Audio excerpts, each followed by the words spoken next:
This is the Radisson Hotel, where Renault and Better Place are showcasing electric cars in a bid to accelerate the global transition to sustainable transportation.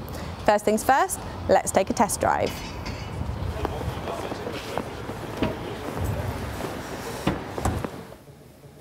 So Gurian, would you be able to tell me a bit about the car and how I'm going to drive it? It's just like all electric vehicles, it's completely silent when you turn it on and when you drive, which is a really nice feature. Great. So what involvement do Better Place have with the car itself? So we provide the infrastructure, which includes the charge spots themselves, which will be at your home, at your work, in various public places, as well as the switch stations, which is how we work to extend the range of the car.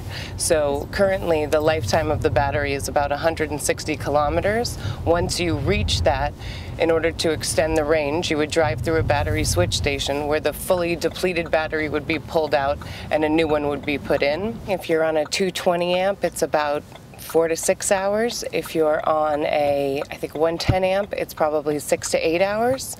And if you're in an exchange station, then it's less than 5 minutes. It's less time than it takes to fill up with gas. Transportation, I believe, accounts for 23% of the global emissions, which is a very large number. I don't think it solves climate change on its own, but it certainly helps address this major issue that we have to deal with in a very tangible way. And the promise is today. It's not something that we're looking at decades out. We're sitting in an electric vehicle today, so this is something that we can help to address the challenge now. So Erin, would you be able to tell me a little bit about the booth that we're in and the car? Sure. This is the Better Place and Renault booth inside the Radisson Hotel, where a lot of the delegates for the climate conference are staying here. So we have a great opportunity to interact with them and give them test drives outside, as I think you guys just experienced. This is the Fluence again. It's the car that's coming to Israel and Denmark in 2011.